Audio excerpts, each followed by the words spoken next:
Last time, we followed the life of a nameless, or shall we say, random, pharaoh. Today, we shall walk a full day in the life of Pharaoh Amenemhat III. He ruled in the Middle Kingdom from his city of Ichtawi, near the Fayum. His reign was built on order and detail. He measured the Nile floods, he managed farms, he judged courts, he oversaw trade. He even expanded irrigation and guarded the frontiers. And while other rulers chased glory and spectacle, this one worked instead. And so, we begin at dawn.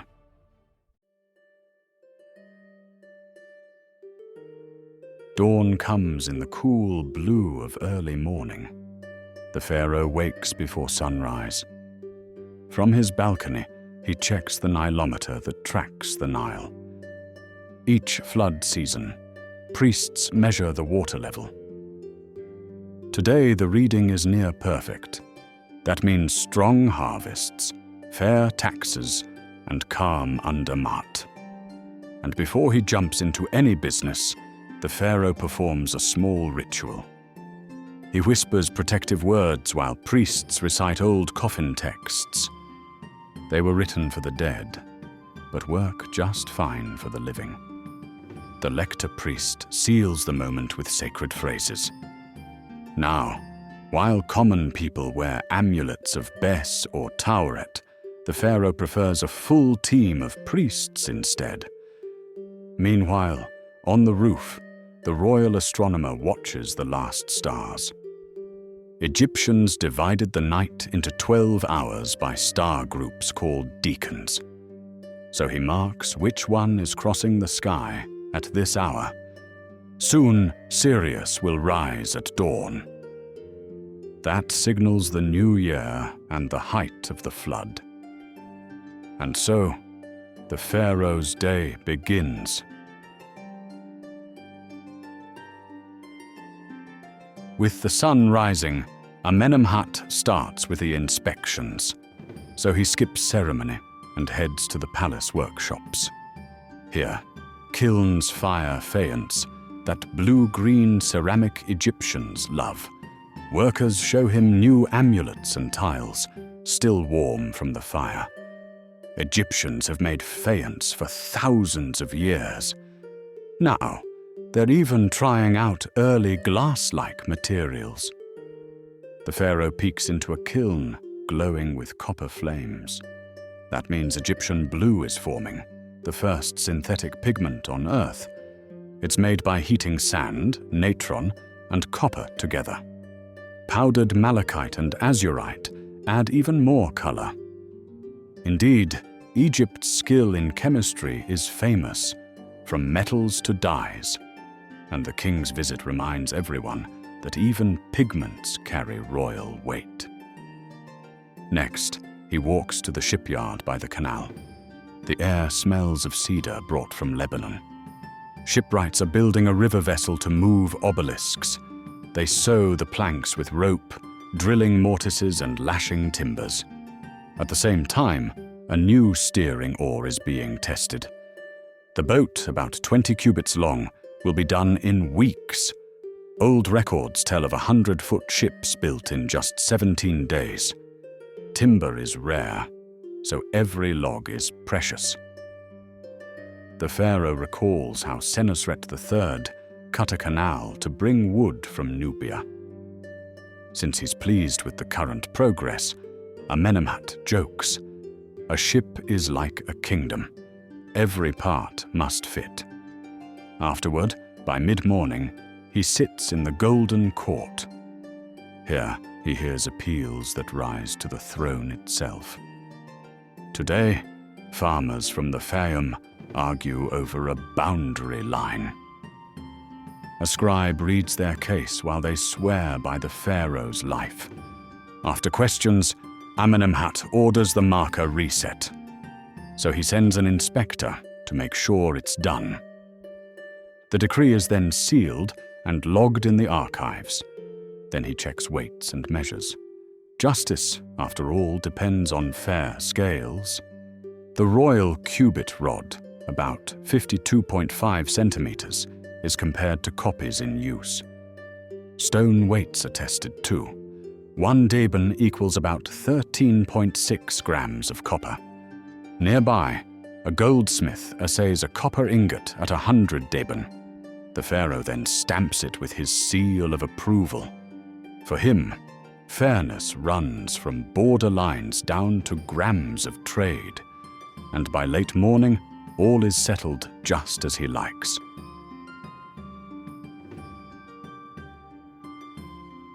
By midday, the pharaoh turns to science and medicine.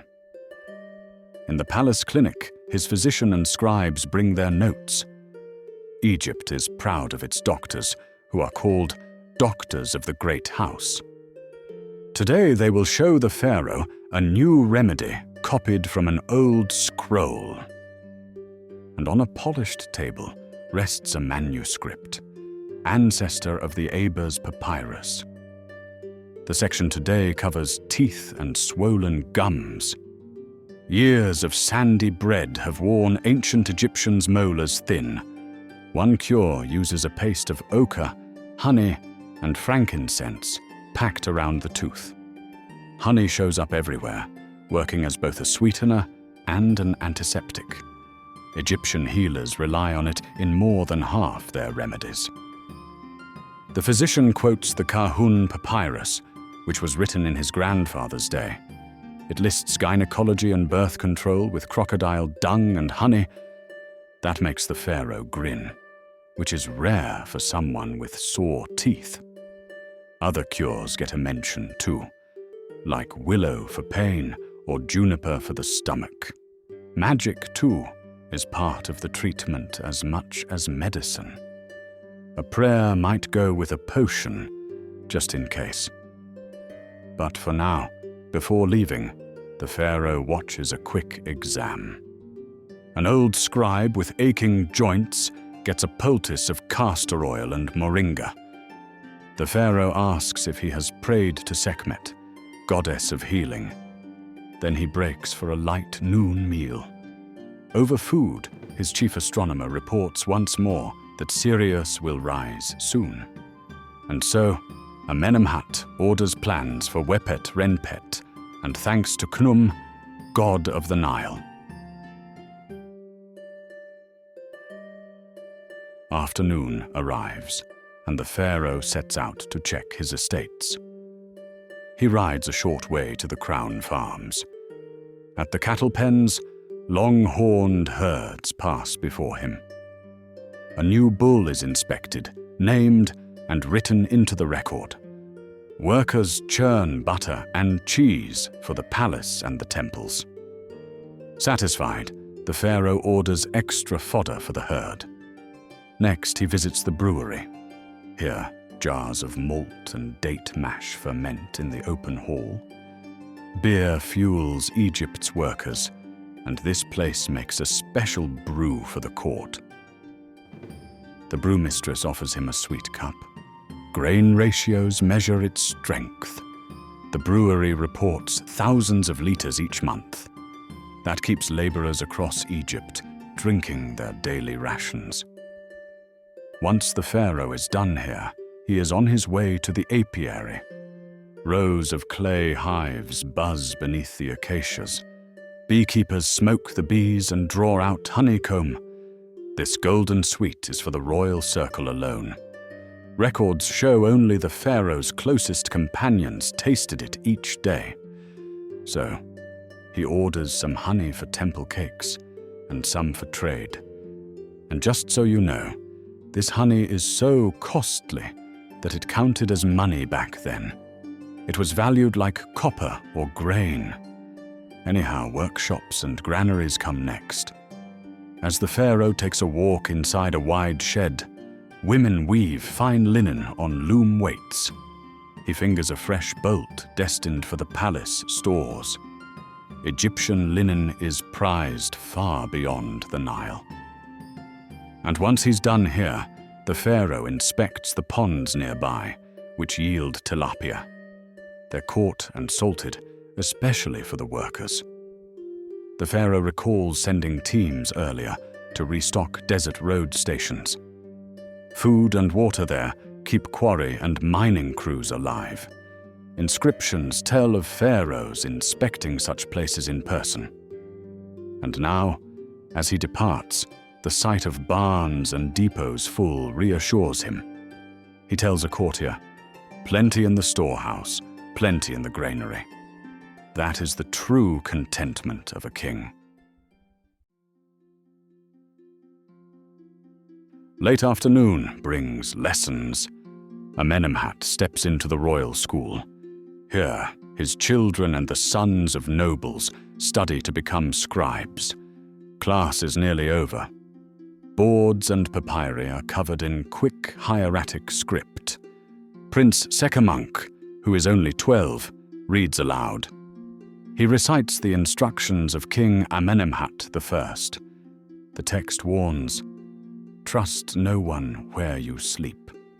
Guard your heart." The ancestor speaks from beyond the grave, and Amenemhat smiles at the irony.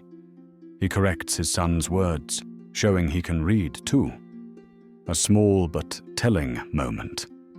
A father guiding his heir. He then leaves the classroom and checks the work of scribes. Fresh copies from the House of Life lie on a table. They hold recipes, hymns, and even star charts. He runs his hand across the lines of neat hieroglyphs. Every copy keeps the past alive. He knows Egypt's future depends on memory. Soon after, a poet appears with a lute. He sings a harper's song. The words call for food, drink, and joy before death comes. Amenemhat listens with eyes half shut, reflecting on life and duty. Before leaving, he looks over a copy of the Tale of Sinuhe. The story of exile, loyalty, and return never grows old. As dusk falls, Amenemhat turns from state cults to household gods. In a small chapel, he honors Bes and Taweret, protectors against demons and bad dreams. With Queen Hatepti beside him, he lights incense and sets out food and beer. He thanks Bes for guarding their children. A priestess then chants for safety from snakes and nightmares. Even pharaohs, it seems, liked a little bedtime protection. Next, he honors Ta-Sokar Osiris. This figure blends Ta of Memphis, Sokar of the underworld, and Osiris of rebirth. He pours oil for a small falcon statue with a human head. He then recites a short hymn, wishing for fertile floods and balance between east and west. It is quiet, personal devotion, far from the pageantry of big temple festivals. Before resting, Amenemhat makes a final check of the archives. By lamplight, he and a steward enter the sealed record room. Inside are tax rolls, decrees, and letters tied with clay seals. The steward shows all seals intact. The pharaoh presses his own signet into fresh clay, locking the room for the night. For him, this simple act is as protective as any spell. Then, at last, the palace grows quiet. Amenemhat eats supper with his family. His meal tonight consists of duck, bread, figs, and wine. No music or pomp tonight. You can only hear the sound of crickets and the glow of oil lamps. That's how he likes it. He talks with Hatepti about the flood forecast and their son's lessons. He even jokes about the doctor's odd crocodile dung remedy. For a moment, he laughs. He then holds his daughter on his lap and points out stars through the colonnade. Even a pharaoh needs warmth before darkness takes the sky. Night falls, and Amenemhat climbs to the palace roof. He comes to watch the sky with his chief astronomer. 2 torchbearers light the way, then snuff out the flames. Above them, the Milky Way bends like a second Nile. The Pharaoh picks out Orion's belt, the soul of Osiris. He sees the bull's foreleg, which we call the Big Dipper. He notes the imperishable stars that never set. The astronomer checks the leather star chart. There are no comets or strange lights tonight, and so no trouble in the heavens. He then records, Orion clear. A lucky night. Beside them, the new water clock drips to count the hours. The Pharaoh takes comfort that his soul will one day shine among those stars. Before bed, he orders the night wards closed. A priest reads protective words from a papyrus decree. The text calls on Thoth, Isis, and Bez to block spirits at the gate. Outside, the captain of the guard locks the gates and posts sentries. Midday scouts signal the all clear with a horn. And so, words and weapons together keep the palace safe.